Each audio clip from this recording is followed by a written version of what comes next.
Après la mort de Jésus, un tremblement de terre s'est produit. La création a réagi à la mort de Jésus. Nous lisons que la terre a tremblé et que les rochers se sont fendus. La nature elle-même a été ébranlée par la mort du Fils de Dieu. Matthieu affirme d'abord que la terre a tremblé et que les rochers se sont fendus. Ce langage implique qu'il s'agissait d'une réaction terrestre significative aux événements divins survenus sur la croix. Les tombeaux s'ouvrirent. Matthieu rapporte un incident qui ne se trouve dans aucun autre évangile. Les tombeaux furent ouverts et de nombreux corps de saints, le peuple de Dieu qui s'était endormi dans la mort, furent ressuscités. Après leur résurrection, ils sortirent des tombeaux, entrèrent dans la ville sainte de Jérusalem et apparurent à beaucoup. Matthieu 27, 52, 53. Les tremblements de terre peuvent endommager les tombeaux, car ceux-ci étaient taillés dans la pierre. La résurrection des corps ne peut être attribuée qu'à l'action directe de Dieu, ce qui implique qu'il est à l'origine du tremblement de terre, étant donné les caractéristiques géologiques de la Palestine, qui se trouve sur une faille sismique importante. Un tremblement de terre ne serait pas un événement inhabituel. Mais, combiné avec des roches qui ont conduit à l'ouverture des tombeaux, c'est un autre témoignage significatif de la crucifixion de Jésus. Un autre tremblement de terre sera bientôt témoin d'un événement divin encore plus important, la résurrection de Jésus.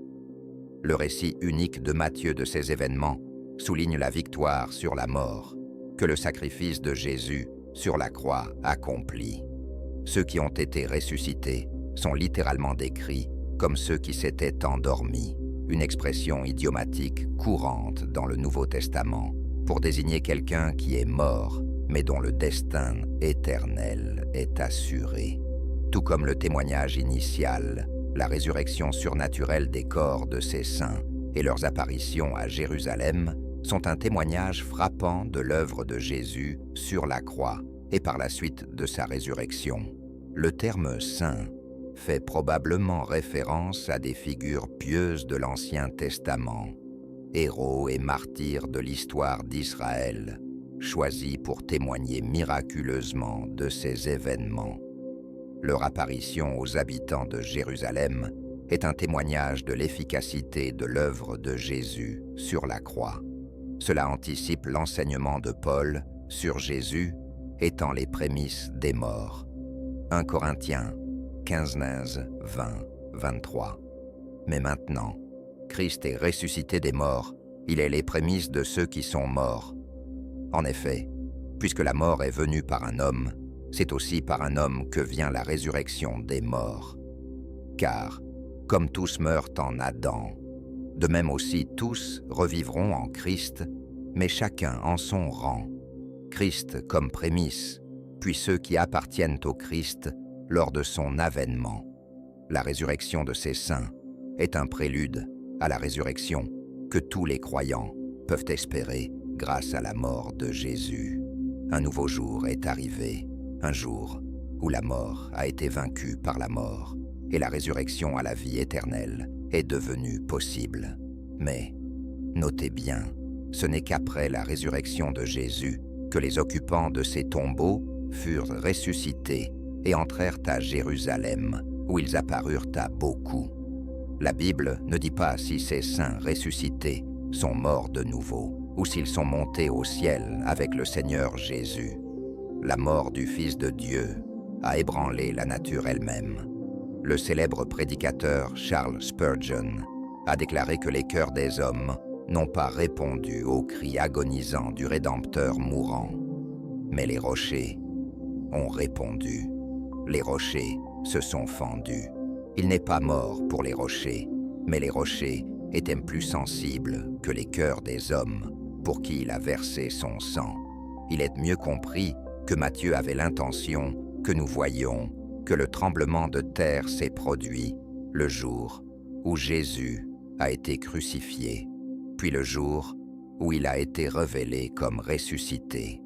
Le pouvoir de la nouvelle vie était si fort qu'il a ramené à la vie certaines des bonnes personnes qui étaient mortes. C'est l'un des passages les plus étranges de l'évangile de Matthieu. Matthieu ne nous fournit pas beaucoup d'informations, et nous n'apprenons cet événement d'aucune autre source. Le voile du temple a été déchiré en deux. Matthieu 27, 51. Et Jésus cria de nouveau d'une voix forte et livra volontairement son esprit, renonçant souverainement à son esprit de son corps, en soumission au plan de son Père. Et aussitôt, le voile du sanctuaire fut déchiré en deux, de haut en bas. La terre trembla et les rochers se fendirent. Le voile qui couvrait le temple fut déchiré en deux endroits. Le voile était la seule chose dans le temple qui différenciait la zone sacrée de la partie la plus sainte du temple. C'était une illustration très claire de la séparation entre Dieu et l'homme. Acte 6.7 dit que dans les jours de l'Église primitive, beaucoup de prêtres obéissaient à la foi. Peut-être que ce voile déchiré leur a montré la grandeur de l'œuvre de Jésus. C'est probablement ainsi que le voile déchiré est devenu une connaissance commune. Hébreux 9, 9 nous dit que dans le temple, un voile séparait le Saint des Saints, le lieu terrestre de la présence de Dieu, du reste du temple où les hommes résident. Hébreux 9, 103. Certes, dans la première alliance avait des règles pour le culte divin et pour le sanctuaire terrestre. Un tabernacle était dressé. Dans sa partie extérieure, appelée le lieu saint, se trouvait le chandelier, la table et les pains de proposition. Derrière le second voile se trouvait un autre tabernacle, appelé le Saint des Saints. Le livre de l'Exode enseigne que ce voile épais était fait de bleu, de pourpre, de cramoisi et de lin tordu. Maintenant, Christ est notre souverain sacrificateur supérieur, et en tant que croyants en son œuvre achevée, nous participons à son sacerdoce supérieur. Nous pouvons maintenant entrer dans le Saint des Saints à travers lui. Hébreux 10, 19, 20 dit « Nous avons donc, frères, une pleine liberté pour entrer dans le sanctuaire par le sang de Jésus, par un chemin nouveau et vivant, qu'il a inauguré pour nous au travers du voile, c'est-à-dire de sa chair. » En contemplant cette scène, nous voyons une image de la chair de Jésus déchirée pour nous, tout comme il déchirait le voile pour nous. Le livre des Hébreux fournit une explication glorieusement détaillée de la signification profonde associée à la déchirure du voile. Le voile qui pendait toujours dans le temple servait de rappel constant que le péché rend les humains indignes d'être en présence de Dieu. Le fait que l'offrande pour le péché était présentée une fois par an, en plus des innombrables autres sacrifices qui étaient offerts quotidiennement, était une illustration flagrante de la réalité que le péché ne pouvait vraiment pas être expié ou éradiqué par de simples sacrifices d'animaux. À cause de ce que Jésus-Christ a fait sur la croix, les barrières qui séparaient autrefois Dieu et les hommes ont été détruites, et maintenant, nous pouvons nous approcher de Dieu avec confiance et audace. Hébreux 4 au 14-16. Ainsi, puisque nous avons un grand souverain sacrificateur qui a traversé les cieux, Jésus, le Fils de Dieu, demeurons fermes dans notre confession, car nous n'avons pas un souverain sacrificateur incapable de compatir à nos faiblesses. Au contraire, il a été tenté comme nous en toutes choses, sans commettre de péché. Approchons-nous donc avec assurance du trône de la grâce, afin d'obtenir miséricorde et de trouver grâce pour être secourus au bon moment. Le corps de Jésus a été déchiré, tout comme le voile, chacun signifiant que nous pouvons maintenant nous approcher de Dieu avec audace. Nous avons un souverain sacrificateur, présidant les tribunaux célestes pour s'assurer que le croyant ait un accès complet. Au moment de la mort du Christ, le rideau lourdement tissé séparant les deux principales pièces du temple fut déchiré par une main invisible de haut en bas. La mort du Fils de Dieu fut également accompagnée de tremblements massifs dans le monde naturel, comme s'il y avait une sorte de connexion émotionnelle entre la création inanimée et celui qui l'avait créée. Il y eut des ténèbres sur toute la terre. Matthieu 27, 45. Depuis la 6e heure, dès midi, il y eut des ténèbres sur toute la terre jusqu'à la 9e heure. Il y eut une obscurité épaisse sur toute la terre. Ainsi, l'écriture fut accomplie. Amos 8, 9. En ce jour-là, dit le Seigneur Dieu, je ferai que le soleil se couche à midi, et j'obscurcirai la terre en plein jour. Souvent, on demandait à Christ un signe du ciel, et maintenant ils en avaient un, mais un signe qui signifiait l'aveuglement de leurs yeux. À ce moment de l'après-midi, il serait midi, et l'obscurité durerait jusqu'à la 9e heure, c'est-à-dire 15 heures ans. Cette obscurité surnaturelle apparut lorsque le soleil était à son point le plus brillant. Parce que la lune était pleine, elle ne pouvait pas avoir été causée par une éclipse, car elle ne peut s'interposer entre la terre et le soleil lorsqu'elle est pleine. L'intervention rapide de Dieu n'a pas seulement amené cette obscurité. Les connaissances astronomiques étaient rudimentaires à l'époque. Il est également mentionné un tremblement de terre, ce qui aligne son récit avec le récit sacré. La créature ne pouvait pas souiller l'air devant son Créateur. Par conséquent, le soleil retira ses rayons pour ne pas assister aux actes des méchants. Les ténèbres survenant à un moment aussi critique peuvent signifier plusieurs choses. Premièrement, les ténèbres étaient associées, dans l'Antiquité, au deuil. Les ténèbres étaient également associées à la mort des grands hommes. Les lecteurs tant gentils que juifs pouvaient comprendre les ténèbres comme un signe cosmique accompagnant la mort d'un roi. De plus, les ténèbres étaient un signe du jugement de Dieu. Les tombeaux s'ouvrirent et de nombreux corps de saints, le peuple de Dieu qui s'était endormi dans la mort, furent ressuscités. Et sortant des tombeaux après leur résurrection, ils entrèrent dans la ville sainte de Jérusalem et apparurent à beaucoup. Matthieu 27, 52, 53. Le soldat responsable de l'exécution a réalisé qu'il était innocent. Maintenant, le centurion et ceux qui étaient avec lui gardant Jésus, voyant le tremblement de terre et ce qui se passait, furent remplis de peur et de crainte et dirent « Vraiment, cet homme était le Fils de Dieu. » Matthieu 27, 53, 54. Le travail d'un centurion consistait à s'assurer que la crucifixion était correctement exécutée sans complication. Il était généralement responsable d'une centaine de soldats. Lors d'une crucifixion, il était un soldat de carrière dont le courage et l'intelligence l'avaient aidé à gravir les échelons. Il était un soldat d'élite, devant être à la fois froid et efficace pour réussir dans ce poste. Cet homme devait obéir aux ordres de ses supérieurs. La scène de la crucifixion de Jésus était si remarquable qu'un centurion romain endurci a même reconnu que cet homme était le Fils de Dieu.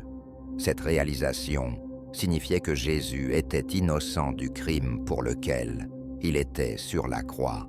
Le centurion devait ressentir un mélange d'émotions. Il venait de réaliser qu'il avait supervisé la crucifixion d'un homme innocent. Ce ne sont pas les paroles chuchotées d'une recrue effrayée ou les mots tremblants d'un conscrit facilement manipulé. Ce sont les conclusions d'un vétéran chevronné. Un homme qui avait vu d'innombrables hommes souffrir des faims horribles et qui était responsable de les mener à la mort.